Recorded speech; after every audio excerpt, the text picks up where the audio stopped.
اعوذ باللہ من الشیطان الرجیم بسم اللہ الرحمن الرحیم ما كان على النبی من حرج فيما فرض اللہ له سنة اللہ فی الذین خلوا من قبل وكان امر اللہ قدرا مقدورا الذین یبلغون رسالات اللہ ویخشونہ ولا یخشون احدا الا اللہ وَكَفَى بِاللَّهِ حَسِيبًا مَا كَانَ عَلَى النَّبِيِّ اور نہیں ہے نبی کے لیے من حرج کوئی تنگی فی ما فرض اللہ لہ جو کچھ فرض کیا ہے اس پر اللہ تعالیٰ نے۔ اللہ تعالیٰ نے جو بھی انبیاء مبعوث فرمائے انہیں زندگی کے مختلف مراحل میں مختلف زحمتوں کا سامنا کرنا پڑا۔ حضور علیہ الصلاۃ والسلام کو تسلی دی جا رہی ہے کہ آپ کی زندگی کے مراحل بھی اللہ تعالیٰ کی طرف سے طے شدہ ہیں، تو یہ جو اللہ تعالیٰ کی طرف سے آپ کو حکم ہوا کہ آپ حضرت زینب رضی اللہ تعالیٰ عنہ کو اپنے نکاح میں لے لیں، تو یہ بھی اللہ تعالیٰ کا فیصلہ ہے۔ اللہ تعالیٰ عربوں کے حالات سے بھی آگاہ تھے، حضرت زید رضی اللہ تعالیٰ عنہ کی حیثیت سے بھی واقف تھے، حضور علیہ الصلوۃ والسلام کے مقام کو بھی متعین اللہ ہی نے کیا۔ ابھی اللہ ہی کا حکم تھا کہ اپنے منہ بولے بیٹے کی بیوی سے نکاح کیا جائے تاکہ معاشرے سے ایک غلط روایت کو ختم کر دیا جائے۔ سنت اللہ اللہ کی سنت ہے، اللہ کا طریقہ ہے۔ فالذین ان لوگوں میں خلو من قبل جو گزر چکے ہیں آپ سے پہلے، مقصود یہاں حضرات انبیاء علیہم السلام ہیں کہ جس طرح کے حالات کا سامنا آپ کو کرنا پڑ رہا ہے اسی طرح کے حالات کا سامنا آپ سے پہلے انبیاء کو بھی کرنا پڑا۔ تو یہ جو مختلف امتحان آتے ہیں، آزمائشوں سے گزرنا پڑتا ہے، اللہ تعالیٰ کے حکم کو تمام کائنات پر مقدم رکھنا پڑتا ہے، یہ سب باتیں اللہ تعالیٰ کی طرف سے طے شدہ ہوتی ہیں۔ وَكَانَ أَمْرُ اللَّهِ اور اللہ تعالیٰ کا حکم، اللہ تعالیٰ کا فیصلہ قدرا مقدورا ایک طے شدہ تقدیر تھی۔ اللہ تعالیٰ کے تمام فیصلوں کے لیے کوئی نہ کوئی وقت مقرر ہوتا ہے، اور جب وہ وقت آ جاتا ہے اس امر نے ہو کر رہنا ہوتا ہے۔ تو معلوم یہ ہوا کہ زندگی میں یہ سارے معاملات اتفاق سے پیش نہیں آ جاتے، بلکہ اللہ تعالیٰ کے طے شدہ پروگرام کے مطابق ہوتے ہیں۔ اس لیے ان معاملات کو اتفاق پر محمول کر کے پریشان نہیں ہونا چاہیے اور نہ ہی ان کو نظر انداز کرنا چاہیے۔ یہ اللہ تعالیٰ کی طرف سے ہوتے ہیں اور حالات کے مطابق انسان کو صبر اور شکر کے ساتھ ان کا سامنا کرنا چاہیے، یہی ایمان کا تقاضا ہوتا ہے۔ اب یہاں سے آگے انبیاء کی صفت بیان ہو رہی ہے، الذین جو یبلغون پہنچاتے ہیں رسالات اللہ اللہ تعالیٰ کے پیغام کو، کہ جو پیغام اللہ تعالیٰ کی طرف سے امت تک پہنچانے کی ذمہ داری لگائی جاتی ہے وہ اس پیغام کو امت تک پہنچاتے ہیں۔ حضور علیہ الصلوۃ والسلام نے بھی اللہ تعالیٰ کے تمام احکامات کو امت تک پہنچایا، اور حجۃ الوداع کے موقع پر آپ نے تمام لوگوں سے یہ گواہی دلوائی۔ آپ نے ان کے سامنے ایک سوال پیش کیا، هل بلغت، کیا میں نے پہنچا دیا ہے؟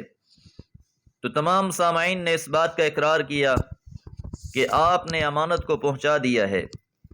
تو یہ ہر پیغمبر کا خاصہ ہے کہ وہ اللہ کے پیغام کو امت تک پہنچاتے ہیں، وَيَخْشَوْنَهُ اور اسی اللہ سے ڈرتے ہیں، یعنی اللہ کے اس پیغام کو من و عن پہنچا دیتے ہیں، اس میں سے کسی بات کو پوشیدہ نہیں رکھتے، کسی بات کو تبدیل نہیں کرتے، بلکہ اس معاملے میں انتہائی امانت دار ہوتے ہیں، اللہ سے ڈرنے والے ہیں۔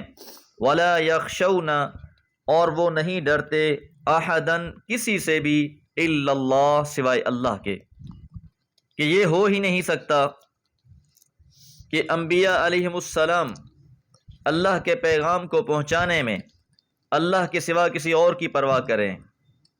وہ بے خوف و خطر اللہ کے پیغام کو پہنچا دیتے ہیں، کسی کی مخالفت کی پرواہ نہیں کرتے۔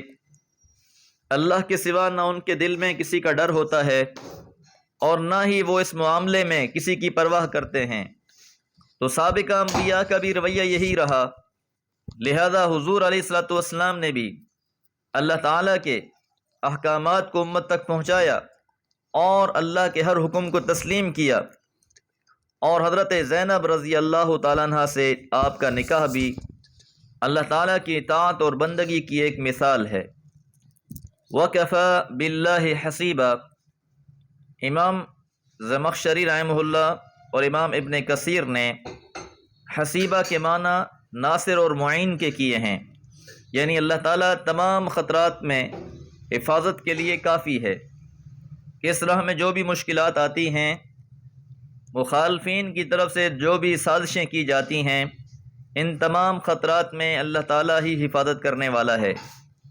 اور بعض مفسرین نے حسیبہ سے حساب لینے والا کیا ہے کہ انبیاء علیہم السلام بھی اپنی اس ذمہ داری کو پہنچانے میں اللہ کے ہاں جواب دہ ہیں۔ دعا ہے اللہ تعالیٰ ہم سب کو حضور علیہ الصلوۃ والسلام کی محبت اور اطاعت نصیب فرمائے۔ وما علیہ الا البلاغ۔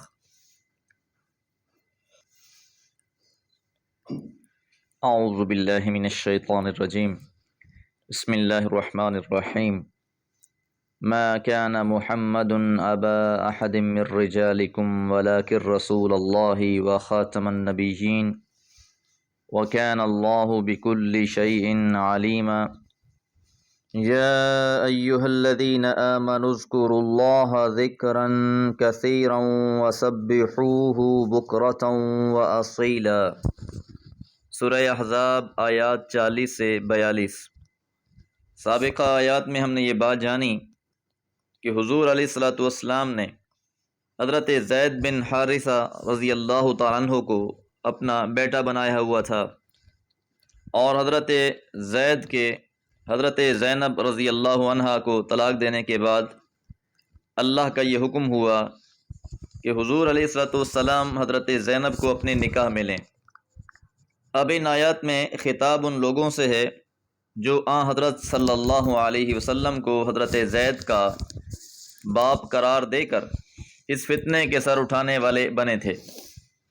ما کان محمد، نہیں ہے محمد صلی اللہ علیہ وسلم، ابا احد، باپ کسی ایک کے بھی، من رجالکم، تم مردوں میں سے، کہ محمد الرسول اللہ صلی اللہ علیہ وسلم مردوں میں سے کسی کے باپ نہیں ہیں۔ تو یہاں صرف یہ بات نہیں کی گئی کہ حضور علیہ الصلوۃ والسلام حضرت زید کے باپ نہیں ہیں، بلکہ اس سے بڑھ کر یہ بات ارشاد فرما دی کہ تمہارے مردوں میں سے کسی کے وہ باپ نہیں ہیں، اس لیے کہ حضور علیہ الصلوۃ والسلام کی جو نرینہ اولاد تھی وہ بچپن میں ہی وفات پا گئے تھے، نابالغی کی عمر میں ہی وہ وفات پا چکے تھے۔ حضور علیہ الصلوۃ والسلام کے 3 حقیقی بیٹے تھے، 2 بیٹے سیدہ خدیجہ رضی اللہ تعالیٰ عنہ کے بطن سے تھے، اور 1 بیٹا حضرت ماریہ سے تھا، لیکن یہ تینوں ہی بچے بچپن میں ہی فوت ہو گئے۔ قرآن مجید میں لفظ رجال آیا ہے، اور رجل، رجال، مرد کے لیے جو اپنی جوانی کو پہنچ چکا ہو استعمال ہوتا ہے۔ ولیکن رسول اللہ، اور لیکن وہ تو اللہ کے رسول ہیں، وخاتم النبیین، اور نبیوں میں خاتم النبیین ہیں، کہ محمد صلی اللہ علیہ وسلم کا اصل مرتبہ و مقام تو یہ ہے کہ وہ اللہ کے رسول ہیں، اللہ تعالیٰ کے آخری نبی ہیں، سلسلہ نبوت آپ پر ختم ہو گیا، آپ کے بعد کوئی نبی اور رسول نہیں آئے گا۔ تو یہاں سے یہ حکمت بیان کرنا مقصود ہے کہ معاشرے میں رائج ہر قسم کی خرافات کو ختم کرنا مقصود ہے، کیونکہ اب آپ کے بعد کسی اور پیغمبر نے نہیں آنا، اللہ نے آپ پر ہی دین کو مکمل کرنا ہے، لہذا اللہ تعالیٰ نے حضرت زینب سے آپ کا نکاح کروا کے جاہلیت کے اس تصور کو ختم کر دیا کہ منہ بولے بیٹے کے لیے وہ احکامات نہیں ہوں گے جو حقیقی بیٹے کے لیے ہیں۔ حضور علیہ الصلوۃ والسلام کے بعد اب جو بھی مدعی نبوت ہوگا وہ کذاب ہوگا، وہ جھوٹا ہوگا۔ آپ علیہ الصلوۃ والسلام کا ارشاد ہے، انا خاتم النبیین لا نبی بعدی، کہ میں نبیوں میں آخری نبی ہوں، میرے ذریعے سے سلسلہ نبوت کو مکمل کر دیا گیا ہے، میں محل نبوت کی آخری اینٹ ہوں، نبوت کا محل میرے ذریعے سے مکمل کر دیا گیا ہے۔ تو حضور علیہ الصلوۃ والسلام کے بعد کوئی نبی نہیں، اگرچہ حضور علیہ الصلوۃ والسلام کے زمانے میں بھی جھوٹے دعوے دار ہوئے، سجاہ نامی خاتون بھی نبوت کے دعوے دار ہوئی، مسیلمہ کذاب بھی نبوت کا دعوے دار ہوا، اور سیدنا ابو بکر صدیق رضی اللہ تعالیٰ عنہ کے زمانے میں ان کے خلاف جہاد کیا گیا۔